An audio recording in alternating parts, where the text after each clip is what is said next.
What's up, everybody? I am Johnny Christ, and this is Drinks with Johnny. Thank you so much for checking out the show, and thanks to CBD oil and Sweet Drop for making me feel good today. CBD oil or cannabis oil, there's a lot of misinformation out there, but if you go to sweetdrop.com, they've laid it all out there for you. It's no bullshit. It comes from an organic farm in Oregon. It's really good. They got these great flavors. I'm not going to get into everything, but for me, it's like a health supplement. It can reduce a little stress, these kind of things, but it's really just about the receptors in your brain. So I urge you to go to sweetdrop.com, learn what Sweet Drop can do for you. Let's see what it's going to do for me today. It's delicious. So head over to sweetdrop.com, use promo code DrinksWithJohnny. That's drinks with JOHNNY. Use that promo code. You're going to get 20% off your order of Sweet Drop. I think that's a pretty good deal. I love the stuff, and thanks to Sweet Drop for sending me out some stuff. Use that promo code, Drinks with Johnny. All right, now let's get in today's episode. I am joined today by guitarist and singer of Bad Cop, the very multi-talented, as you guys are going to find out, Jennie Cotterill. How are you doing tonight? I'm great. Or how today? Are you? I don't know anymore. I'm having this. Are you getting this deja vu moment? I'm getting this weird deja vu moment. Yeah, it does seem familiar somehow. I don't know. Like it's almost as if we did this episode like 2 days ago, and there was some sort of technical difficulty, and we had to do it again. It does kind of feel like that. Do you get that feeling too? It's not just me, right? No, okay. I didn't want to say anything, but yeah, feeling like that. Well, first and foremost, how are you doing? How is everyone in your friends and family, your camp? How's everyone doing? Everyone's doing pretty well, luckily. I feel like that doesn't mean it's not real, you know. Of course. A close friend of ours her whole family has been like kind of racked by coronavirus, and like it's really sad, but I feel like I'm glad she's sharing that with me and the rest of the band. It's actually our friend that started our band, Jen Carlson, had multiple family members like die, and just like sharing that with us I think is important, because it seems sort of, if it's not affecting you directly, it does kind of seem like surreal and maybe like, is this real? But it's real. It's crazy. Oh, it absolutely is. I had the pleasure of having celebrity chef Chris Santos do a fundraiser that we did, because he had a personal bout with it. He's all good now, but for 4 weeks he was laid up pretty good with this coronavirus. Everybody, it really is a real thing, and it doesn't care about your political views or your beliefs. It's a virus. It doesn't care. It will attack you or a loved one if you're not taking some precautions. And I get it. Even if you are, there's a chance that you still get it, but why not try and reduce these chances, right? I mean, I'm so sorry for your close friend. Yeah, there. It's crazy. I know. I was like, oh no, I just want her to text with like good news, you know, but it's just, it hasn't been that way. So, but I am really grateful for her to reaching out and like sharing, because I think, you know, we were on tour when this all kind of hit, and we were like, is this real? Like, is everyone overreacting? I mean, literally, it feels like at the very beginning, I'll speak for myself on this, but at the very beginning, you see all the news and it's all crazy. I'm like, oh, come on. It's just another swine flu. It's just another that flu. You know, we're in America. It won't affect us the same way. You know, that old saying. I don't know why that's a saying, but it is, and it shouldn't be. Well, the virus is out. Yeah, like, nope. It's Yeah, it's kind of silly to think that way, but I mean, sometimes you fall into that. But, well, I'm glad that you're doing well. Again, apologies and sympathies go out to your friend, Jen. Not to be confused with Jennie, who's on the show right now. Everyone I know is Jen, so. Yeah.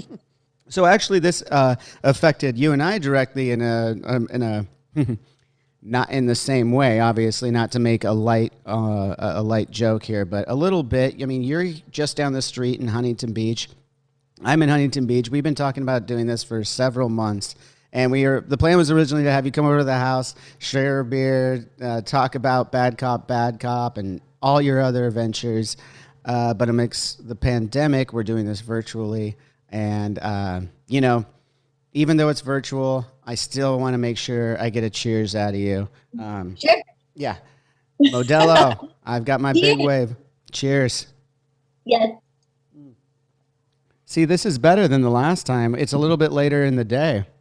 I don't feel as bad about it. Yeah, I'll be honest. I was like, okay, yeah, I can keep up and hang like in the morning. Yeah, okay.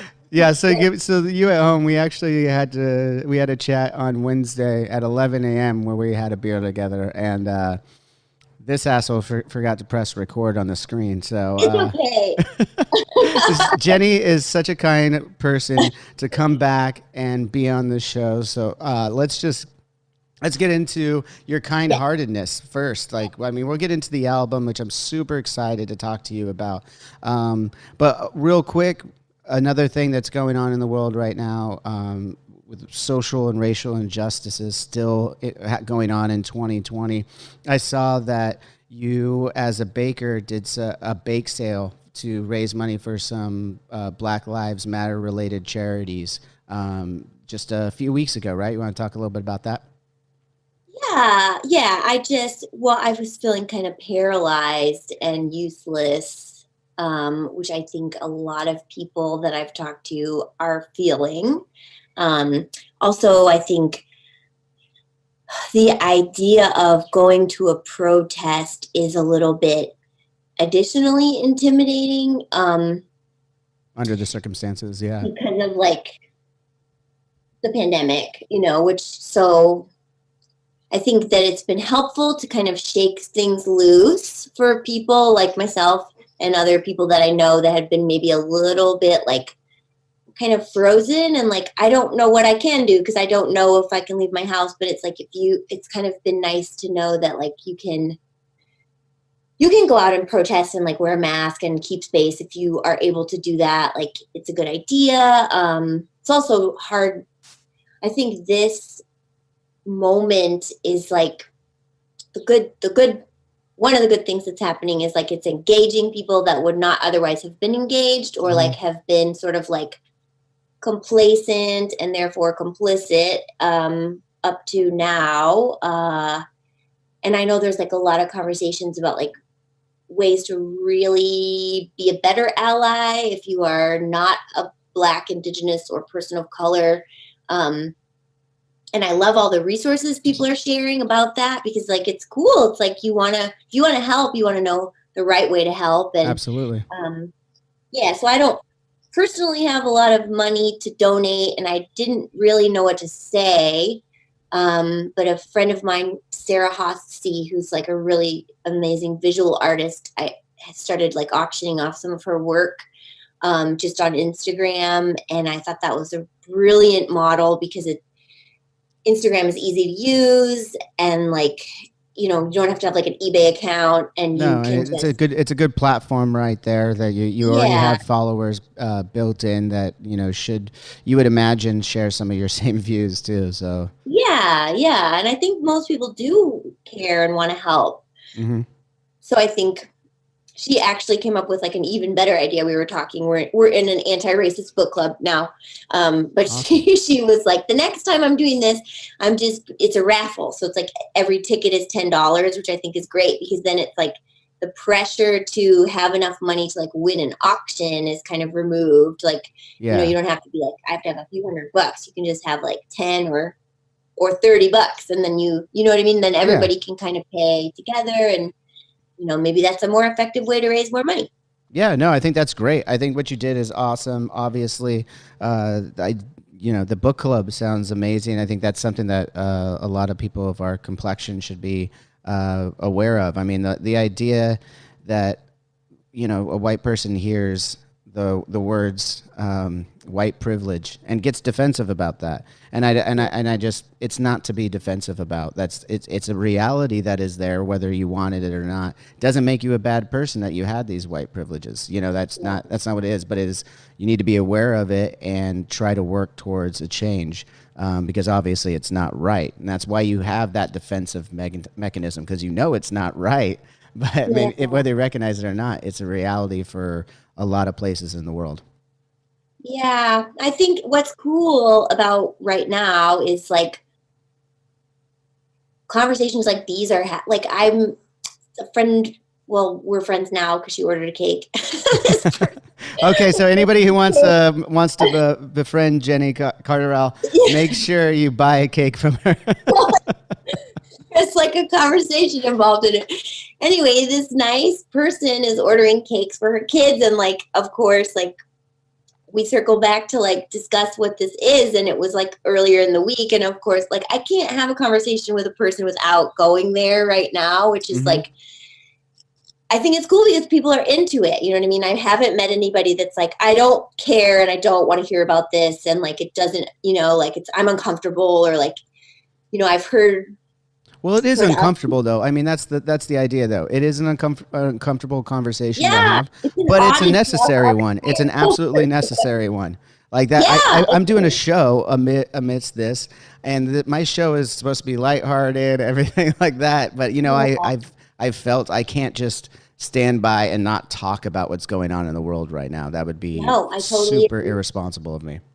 Yeah. And like, I think I know with regarding the pandemic, a lot of people just like using the phrase like we just go back to the way things were or like back to normal. And I feel like the race situation that's entered, like I've noticed people are like, okay, we're not going Can't go back back to to the way normal. things were. We need to go Right, to the right. yeah, Yeah, absolutely. Yeah, yeah. I mean, I went down to one of the rallies here in Huntington Beach. I'm sorry, not rally. That's obviously the wrong word. I went down Protest. to a peaceful protest down here. God, Yeah. and it was a smaller one that was held at the police station.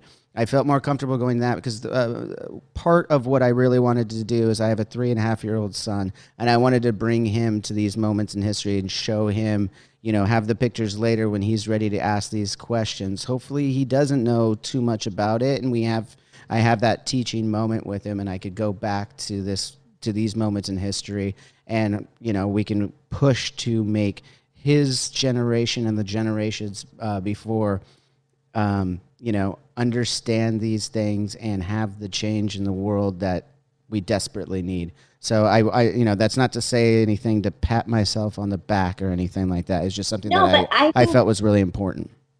okay, so you obviously have a platform and influence, and I think sharing that you're involving your family in this is like really helpful and kind of normalizes activism and participation and awareness, not only for your son but like for other people that are like, because there are news outlets that are like, stigmatizing protests and like vilifying people that show up when something is not right and saying that they're anti-American, when in fact it's like the love of what this country could be is what brings people out, and I Absolutely. think it's important that you did that and that you're sharing that, and I hope other people bring their kids out. I think Yeah, that's I mean amazing. that's all we can do right now, and I mean it's not all we could do, but it's a good, people with a platform like yourself. For me, it's important, I think, to speak our mind and ensure that this is the way people should be thinking, Yeah, and and like getting in the just practice of speaking up. That's like yeah. I feel like I for so long kind of got in this loop. I was working in an area that I knew was like politically not in alignment with my own beliefs. And Mhm. so I kind of like allowed myself to like stop being so outspoken and like in order to like keep my job and be comfortable there. And like thinking about that now, I'm really grateful that I'm not there, Mhm. because I don't like an uncomfortable conversation. Like I still don't like Of it, course. but like I just am grateful that like I don't have to deal with that in that context. I am working for myself, which is like a luxury where I don't have to like worry about what I say. You know what I mean? But I think the days of me being like polite and allowing people to have their own opinions when like their opinions are wrong Mhm. or problematic, are over. Yeah. Yeah, I mean the bottom line. I mean, there's nuances to everything, but the bottom line is judging someone based solely on the color of their skin is obviously and so obviously has never been and never will be okay. And I Yeah. mean that's just the start of the conversation, and there's so many other things to get into. But I appreciate you opening up about that too. Let's just get into another really rad thing that I'm excited to talk to you about is your new album, The Ride, from Bad Cop, just came out. I know that's a hell of a segue, right? But just came out last Friday. It's an incredible record, guys. Go check out The Ride by Bad Cop. I'm really excited to talk to you about this again. Yeah. So let's. Yeah. Yeah. So I just have to say, from production to songwriting, everything about this record. I know you guys have had 3 full lengths and an LP out before on Fat Records, but to me, and those are all great. They're very great.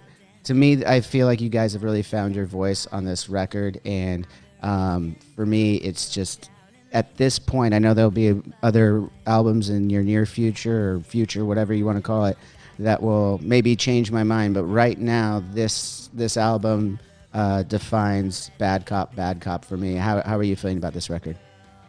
Well, thank you very much. That we feel the same. I mean, everything we've done, we thought was like the best that we could do. Mm-hmm. And we've been happy with it. But then this record was the making of it was so different from everything else we've done. And really, we took a lot of time that we hadn't been able to take. And Fat Mike and Johnny Carey and the Decomposers, were they treated this record like it was their own. Like, they really were invested, and I don't even have words for the gratitude that I want to express to them for that, because it's I feel like we really got something special out of it by taking our time and asking a lot of questions. As a band, we asked, what do we want to say? What do we not want to say? What have we learned from these other things that we've done? And how is this going to be better and different? And, Stacy was diagnosed with breast cancer during the production of this record and went through treatment. And that was really profound in a lot of ways. That's got to be scary, obviously. Before you go on, I have to make sure she's okay now, obviously. And she is, yeah. But it was it was life-changing, of course, for her. And he would say things first of all, she wrote so we all wrote more songs than are on the record, but I was just this is crazy. You're just shitting out amazing songs on the daily and sending them to me in voice memos. I was like, you're on fire right now. You know what I mean? That's great. Yeah. She was just well, I don't know if I'm, I might not, this is, just get these songs out if I don't make it. And I was don't say that. Yeah, you can. But still, it was a very real thought and process. That's painful that really, you had to go through that. Yeah. And you guys had to go through that. I know that's that. You obviously the person going through the disease and the battle, you can empathize with, and then but there are people that it affects around as well that are very close. So it's great that you guys were there as a support for her. Yeah, we're a family. Mm-hmm. You guys have been together for 11 years now, right? Yeah. And we spend so much time together. It's ridiculous to think about how much time we spend together. Well, yeah, and that's so great to hear, because you hear about some bands that are just kind of thrown together. You hear about they don't really get along, but they play together. I hate that. It's weird, right? I don't have that experience in our band too. We're all brothers. We all knew each other before we were even in a band together, and we were friends then. Sounds like something similar in yours. When you say you guys have been together for 11 years and you're like family, that goes to show you that you guys are in this together. And I think that comes out and makes a stronger piece of art when you guys start to gel together like that. And it comes out on this record. Yeah, thank you. I think, yeah, there's like, when you know someone really well and like accept them and love them for who they are, and don't focus on like what they aren't, because not everyone can be everything. That's just insane. You can like, well, not mortal people, but I mean, I'm out here, just doing my best. Having second shots at interviews and podcasts. I've got it all figured out. I don't know about you. Yeah. I am perfect, but yes. I think you like kind of know where to like leave room and let somebody kind of do their thing. And like who, we did talk about this before, but I think it's kind of like a good example is like with like vocals. I mean, everybody has kind of obviously a different voice, literally, but like different registers and like different abilities vocally. So like setting strengths, up. Yeah, absolutely. Yeah. Harmonies are like, it's like, sometimes people will like tease us, like at Warped Tour when there's like a line of people trying to take pictures and we're like locked up and like know how to quickly like pose and get everyone's head shown, and like people think it's so funny, but it's like that's kind of like you just know where you got to go. This is you've been doing it with these sisters of yours for a long time now, and you're like, oh, we know what our good sides are and where we need to go. I know the face that looks best on the magazine. I know it. I always think of like sometimes. Like right now, it's really hard to make money as a band. And like I was like, God, if pub trivia was just a fucking thing right now, I know we could kill it, because like everybody just knows different things. And I think we like as a four would be like, this is a Stacey question. That would be fun. You just tapped into something. I think that would be really fun, is to get something like that going. You just gave me a great idea. I should get like a couple of bands to battle virtually with like some pub trivia and make a show like that. Let's do it. I'm totally down.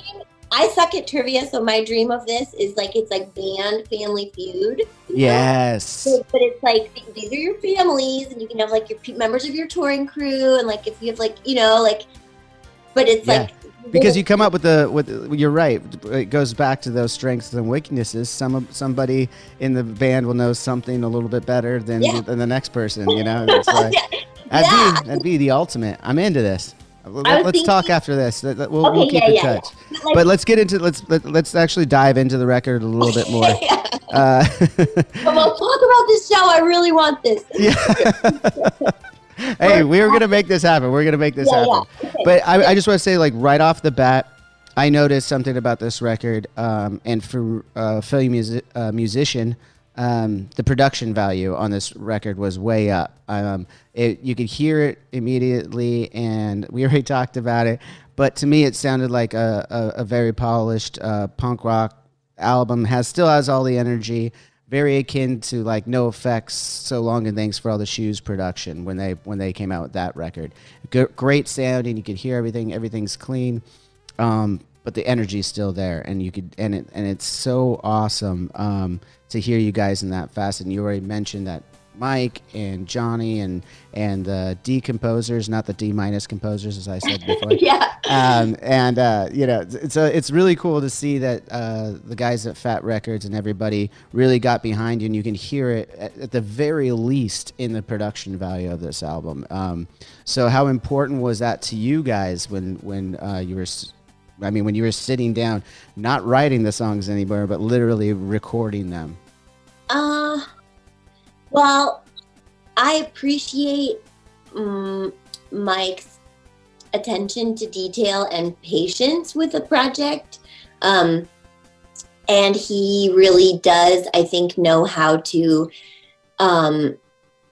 elevate the production level of something without it not sounding like it's not a punk rock record anymore. Because I think that is like a fine line to walk. That's an art itself, for sure.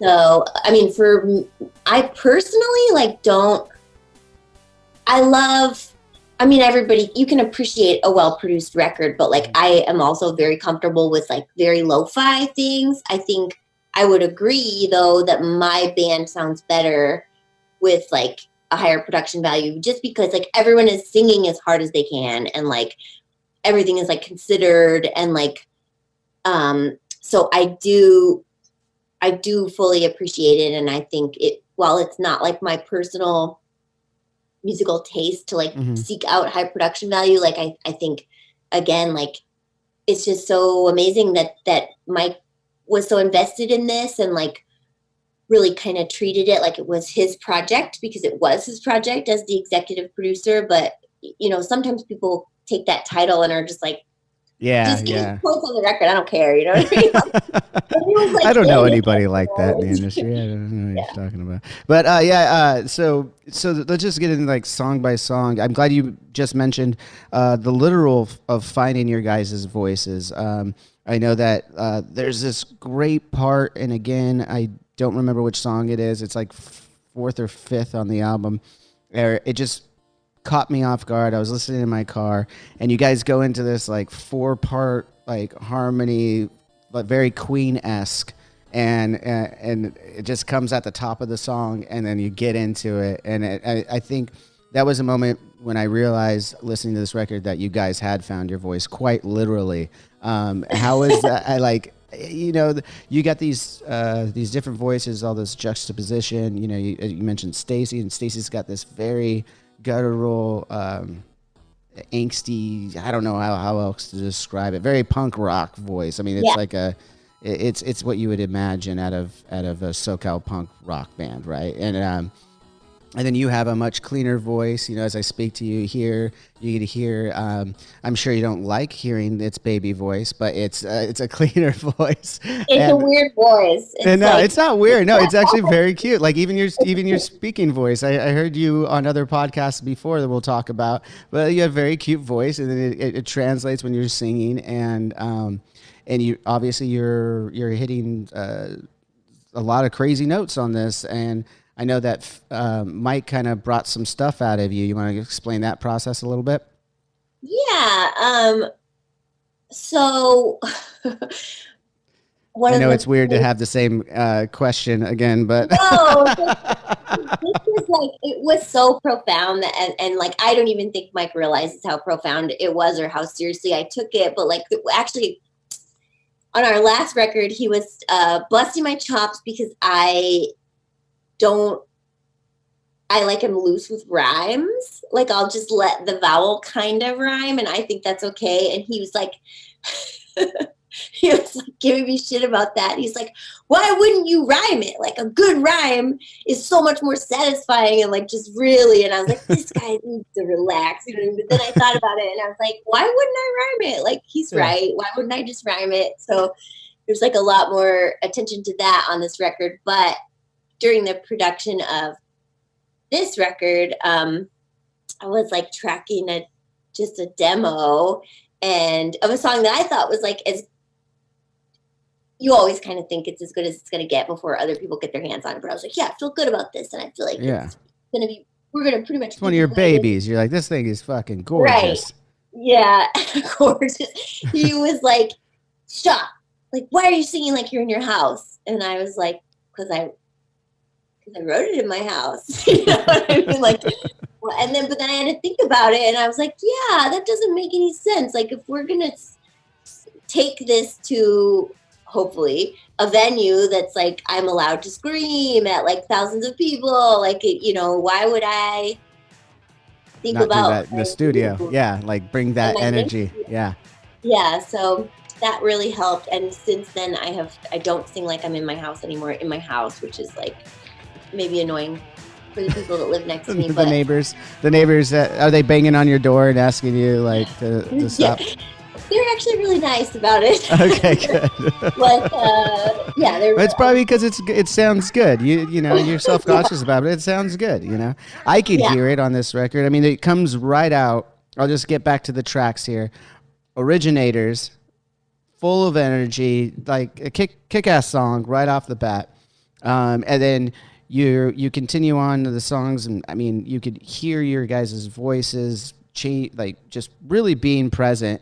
And then you get a song like "Simple Girl" that you guys actually did a quarantine video for. You want to talk a little bit about that song and how that video came out? Yeah. Okay. So the record was announced like in the beginning of quarantine, which was tough because we had plans to come home from this tour that we didn't get to finish, and had like booked time with our videographer, this guy Chris Grau, and we were actually going to make a video for a different song on the album, and that was going to be our like announcement song for the record. But it's we kind of had to rethink like what would be a more enticing first single, like what would maybe make people feel good and have something to look forward to, and maybe be a little more fun. So we kind of changed lanes and went with Simple Girl. And then also like all we could do is a quarantine video. It's like you could either do a quarantine video or like a lyric video, which I think those are very hard to make exciting. Like, Yeah. I just actually saw, it's not out yet, but there's like the most beautiful lyric video I've ever seen in my life has been made by Make War, and I think it's going to come out next week. So watch out for that. Oh, like that's okay. I will. So as you're saying, like we couldn't really do that, but somebody else did. Well, it's because one of the members is like a professional like motion graphics person and just like Gotcha. put in like 70 hours of work on this thing. So there's that, but we don't have that. So this was like, we just wanted it to be fun and like have people kind of like give something to look forward to. And also I think it was an appropriate choice for like a crowdsourced video because I mean, in the song, Stacey kind of outlines all these ways in which she's complicated, but the message that like everyone is complicated unless you're hiding something from yourself and other people. And you know, I'm really happy that we have like women that are doing like traditional female feminine work, like parents and you know, child rearing and raising and stuff like that, because I think that has a tendency to, people think of feminism like, and they think that it excludes that kind of work, which is not true. Like you know, I really think the devaluation of that, and you did mention the last time we did this, that you know, you kind of see this, like you're grateful for your partner and all the work that she does, that, you know, I hope that kind of comes to the forefront as like real valuable work. Yeah, absolutely. There's been a stigma about it that goes back of however many years, and it's ridiculous that it was ever there in the first place. I mean, just because, you know, there's you have a certain skill set that you maybe you didn't get to use because you took a back seat to your partner in this other thing that you really wanted to do, in creating a family and doing those things, or whatever else it might be. But as you pointed out, though, you know, you hopefully in those partnerships, the one person takes a back seat for a minute, and then when the time's right, you know, I'll put it in my perspective, I will absolutely support my wife in whatever she wants to do in the next chapter of her life. And I think that that's a healthy approach to it, as far as you know, a traditional way of looking at it, or the way that I look at it for me. But yeah, I guess the bottom line is that like there's a devaluation of people, specifically females, but just people in general that have different attributes that they could bring to this world. And you know, I'm glad you guys you're speaking. I know that. Yeah, totally. And you know, I'm glad that you guys are speaking about that. Simple Girl, as you said, absolute poignant lyrics on that matter. Yeah. Yeah. Also, I'm so obsessed with that song. I can't believe Stacey wrote such a banger. I was like, was that like one of those competitive moments where you're like, fuck? No, it was like, I just can't, like when I was 12 and learning to play the guitar, I think I wish there was a song like this that I could have learned, or heard at all, Oh, and been like, absolutely. oh shit, like that's my song, like even though just as a kid, just feeling like recognized. And I just feel like some parts of my life are really bizarre in the way that they fold over like dreams and manifestations from like earlier, and then they show up. I'm 37. Yeah. You know what I mean? Like, so, sure, yeah, 13-year-old me. Not a day over 25 you look, though. Not a day over 25. So, But yeah, no, I agree with you. Like it is weird how certain things seem to work out. And, and then you have your trials and tribulations along the way too, but there's always those, those things. And I think it's for everybody in every walk of life. You're like, oh, wow, that just happened, or what, and it could be right. even on a small scale. So it just it obviously points to some things. It's crazy. Yeah. It's, sometimes I think of stuff like that as like, they're like little psychic seeds, Mm-hmm. And if you do anything at all with them, like they've been planted. Like my friend just yesterday she's got this beautiful vegetable garden that she's working on. And she was like, yeah, all of a sudden this like plant that we didn't plant started growing, and like we don't know what it is. We've been like watching it every day. We thought it was a cucumber, we thought it was a zucchini, now we're thinking it's a cantaloupe, you know what I mean? But it was just like, this came from something before, Yeah. like, and then over time, I mean, they've had this house for like 10 years and this has never grown before, so like It's where bizarre. was this, where, That's really like, bizarre. I now you're gonna have to text me when they figure it out, because now I want to know what it is. Wait. I'm gonna eat it, whatever it is. There you go. So you mentioned Stacey and her bout with breast cancer, and then that brings me to another song that I thought was just so raw and real in the song "Breastless." Obviously, where she is very open about that battle, and really that struggle that I can only empathize with, of like that stigma of you've gone through the disease, and what does that look like now? And a lot of people, for whatever reason, look at disease and health issues as something to be ashamed of, and I think that's something that obviously shouldn't go on. But I'm glad that you guys have put out a song like this.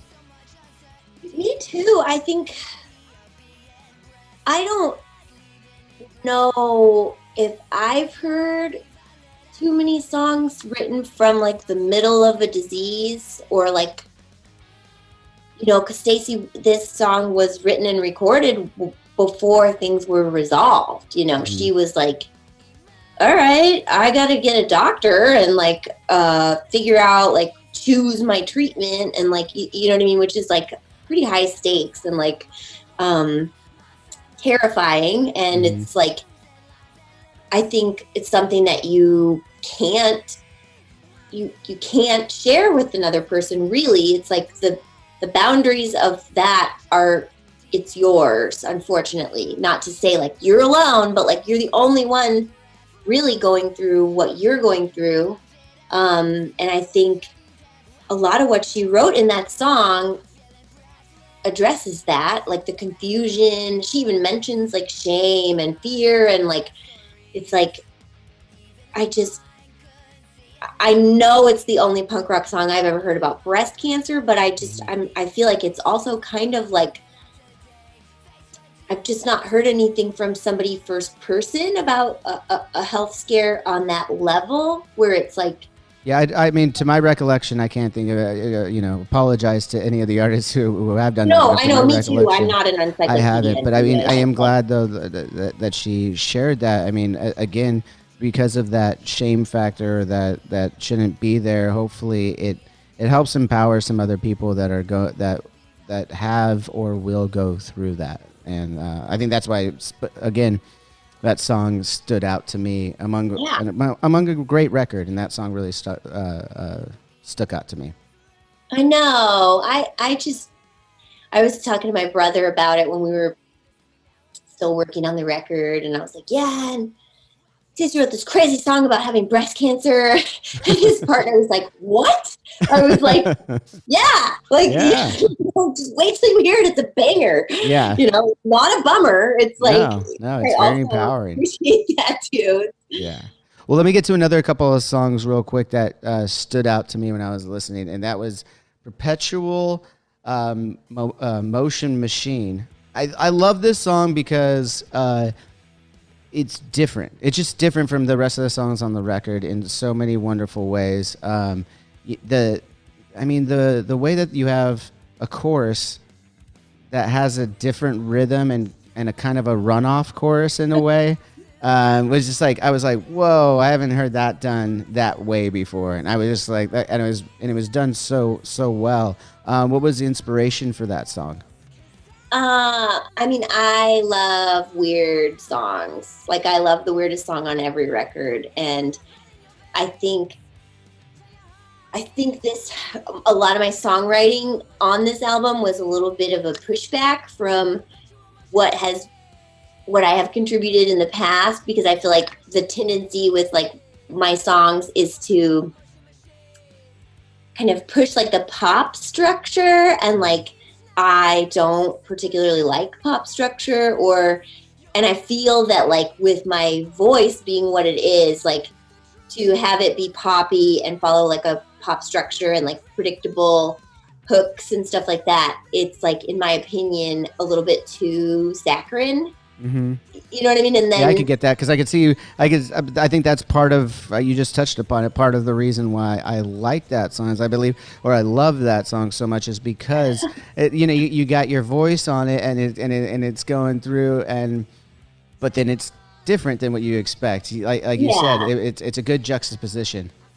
Yeah, thank you. Yeah, I feel I'm really grateful that I was able to write so many weird songs on this record, because that was a lot of times tracking in other albums. Like, I would bring all my weird shit and people would be like, no, do you have anything like normal?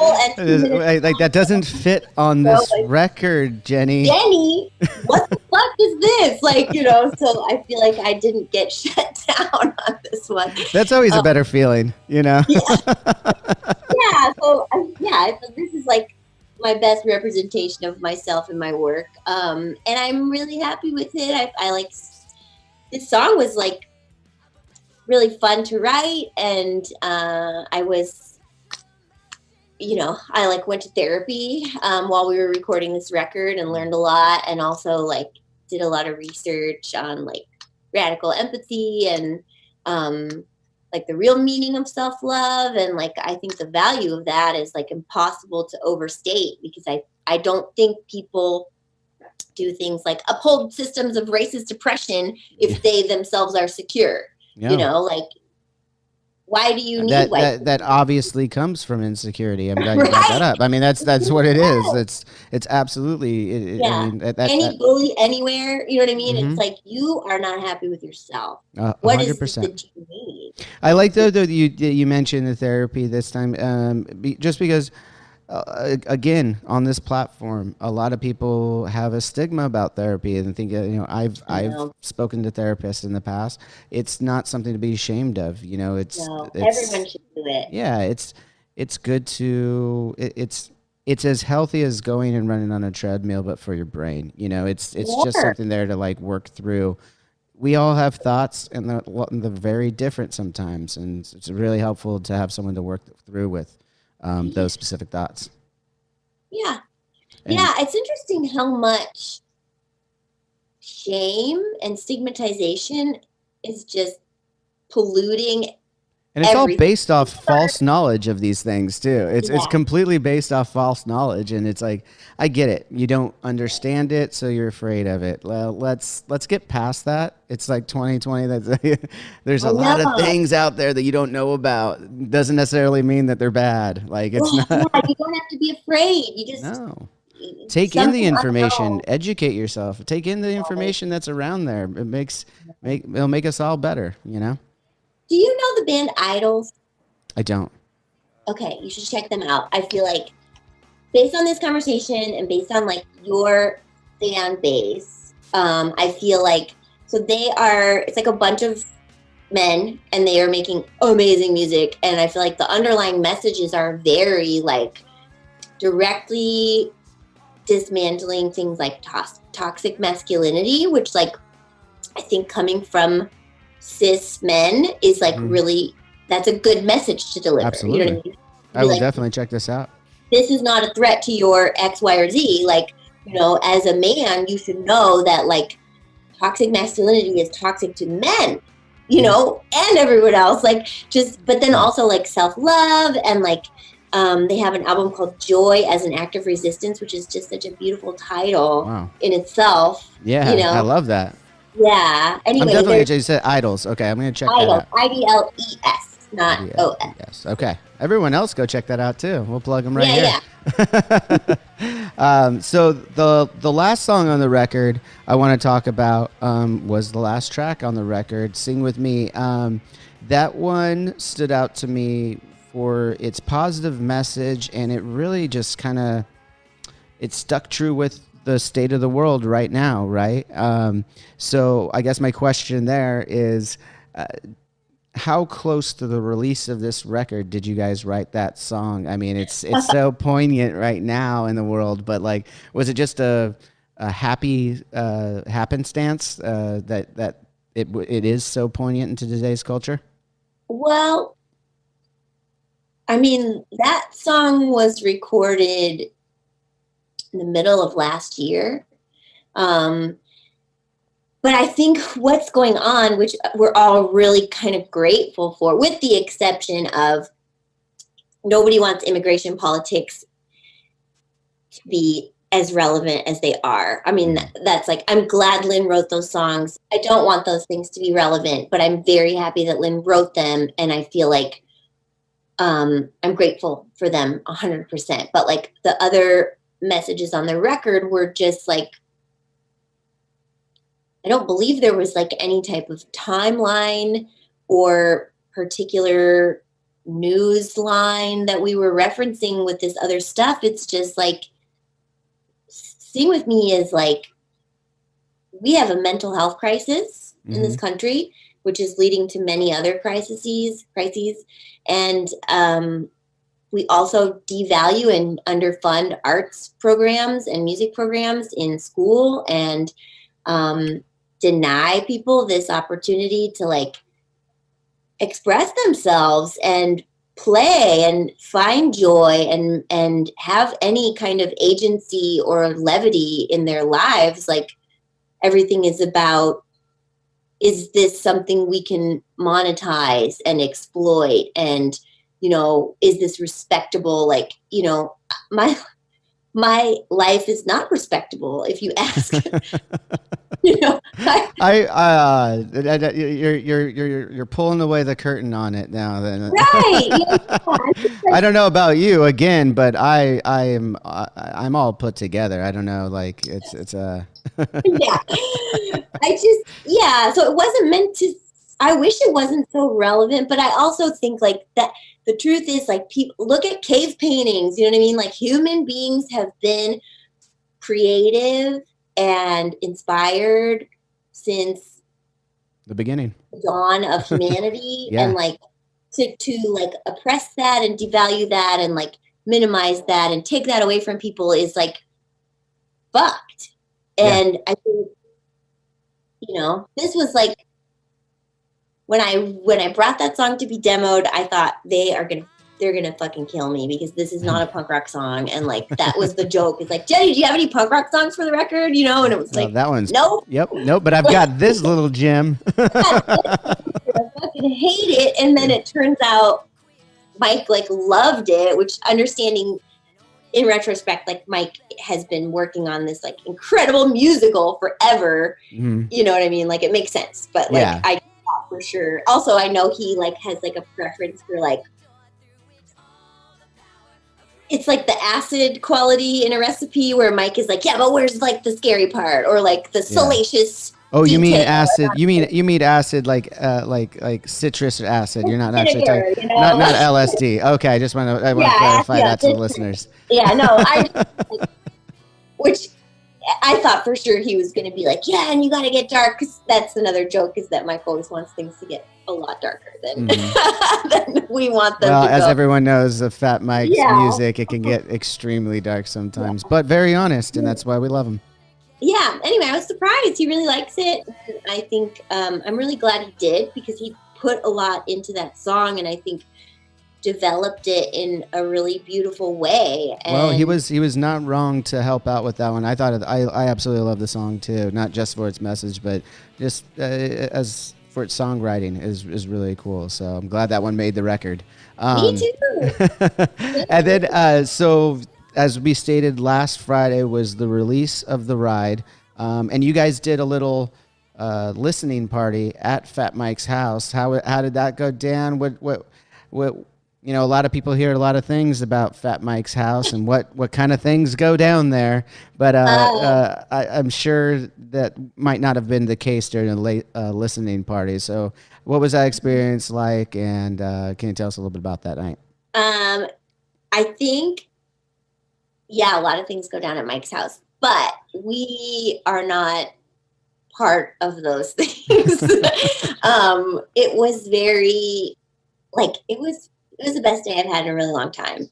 And he has a beautiful home that he's been working on nonstop. And it's just unbelievable. It's like this magical oasis that's exactly what anybody would want. Plus it's very Fat Mike, so there's a vegetable garden and a pool and all sorts of fun stuff, and Johnny keeps bringing over strange antique vehicles.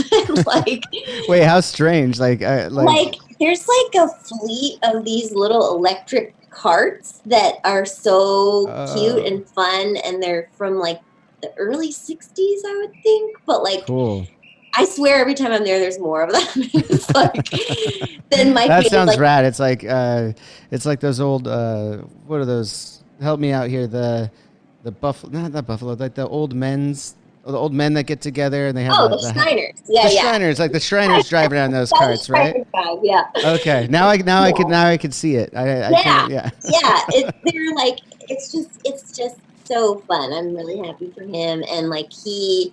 Jen Twa, his partner, was a beautiful, gracious host, and we barbecued and swam a lot. I fell in the pool, which is great because I probably wasn't going to get in the pool, but then I was in the pool. I heard there's a rule to get in the pool, and I actually heard it from a mutual friend of ours in Dewey Halpus.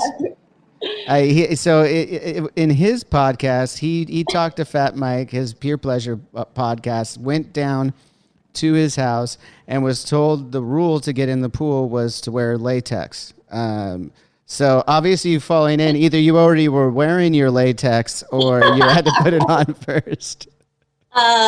Yeah, I may have ruined the pool because I didn't have any latex on and I did not have heels on. That's another part of it. Oh, wait, no, I think it was a dress. It's either latex or a dress or both. There's a whole rule.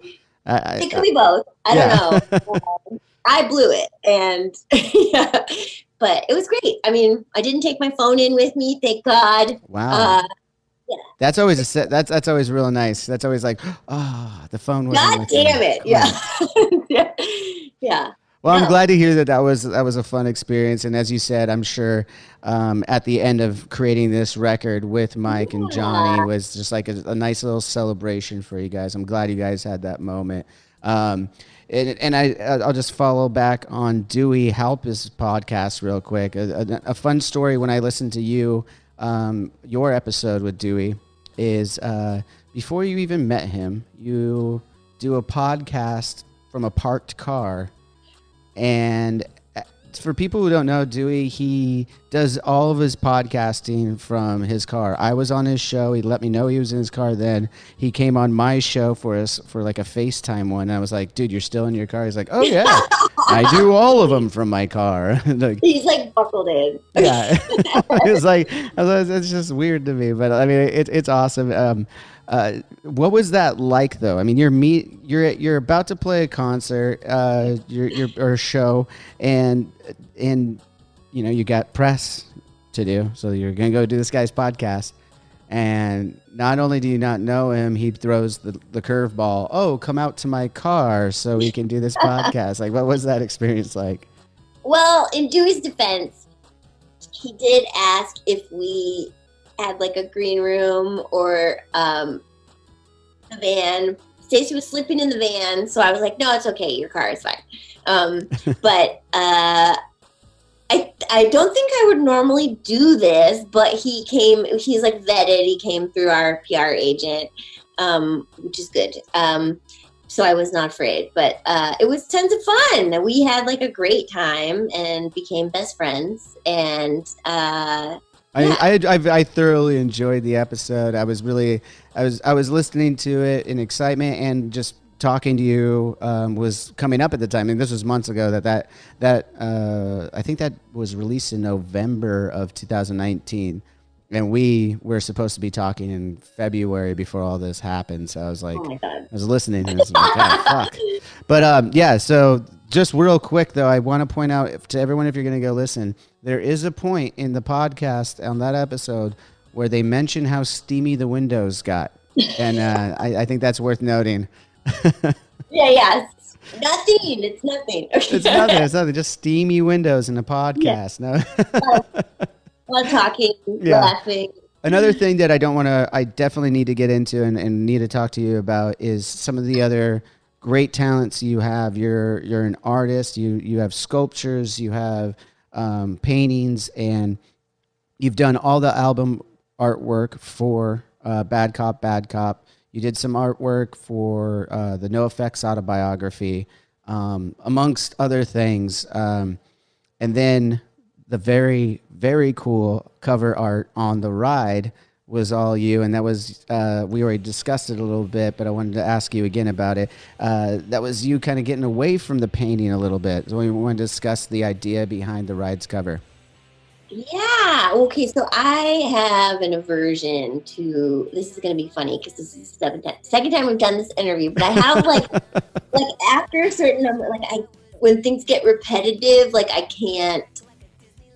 It's like nauseating. So, and that's like. Well, what we could do is, you had a great answer on Wednesday. If you just like do like an old like kung fu, and then we'll just use that audio on the top of it. Yeah. No, so this is just like, so I didn't want to do another painting, because I'd done the painting for the cover, and I also definitely wanted to like in the past I had made a point to include like a female figure, in a way that was not, objectified or sexualized. I feel like a lot of times when women are on the cover of punk rock albums, they are one of those two things.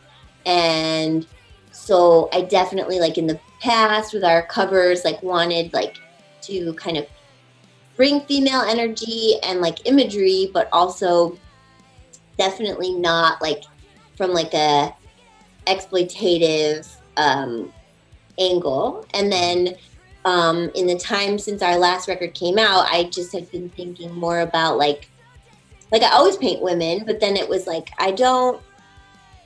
I started kind of thinking more about okay, well, what about representation of race, and what about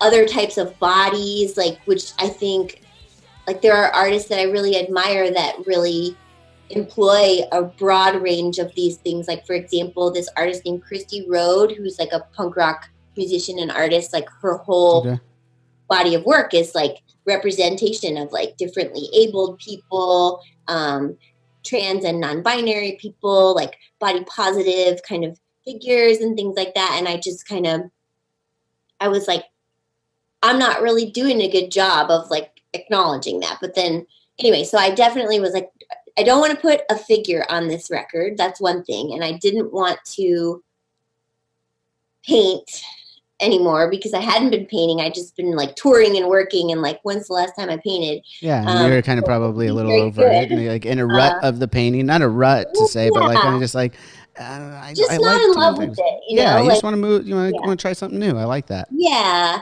So then I just was thinking about, I really love 3D stuff and dioramas, and there's a song on the record that we kind of named the album after called The Mirage, Mm-hmm. and it's Great about this song. like existential dream that I had where I'm walking forever towards what is, I think, my goal, and it's this city, and when I get there, it's like fake and there's nothing else around. So it's like just about being present and like enjoying the ride and not the destination and things like that. And so the visual of that kind of stuck with me after even writing the song. So I was like, okay, I could like maybe make this space and like kind of show that isolation and like this kind of monumental thing, but and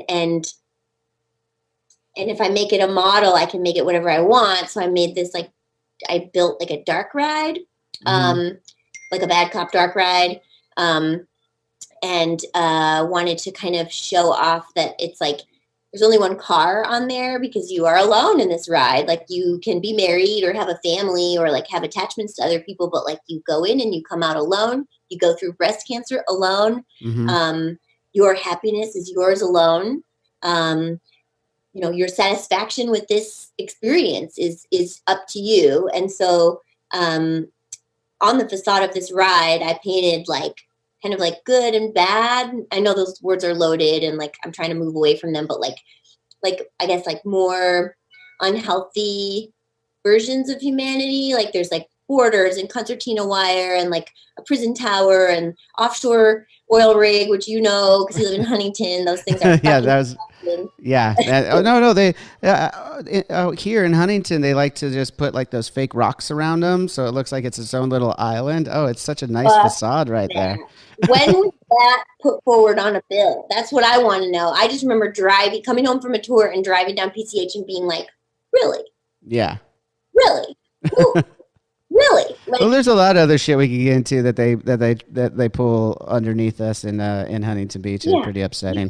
We'll save that for a different day. Maybe I'll have you back on. We'll make that. Okay. We'll make that part of the trivia in the game, the band game that we're gonna have. What is bullshit? Yeah. No. Anyways, I just wanted to like. I don't know. I just wanted to make something different, and also I knew that like. I mean, right now it's different because of the pandemic, but I didn't have a lot of time to make anything I wanted.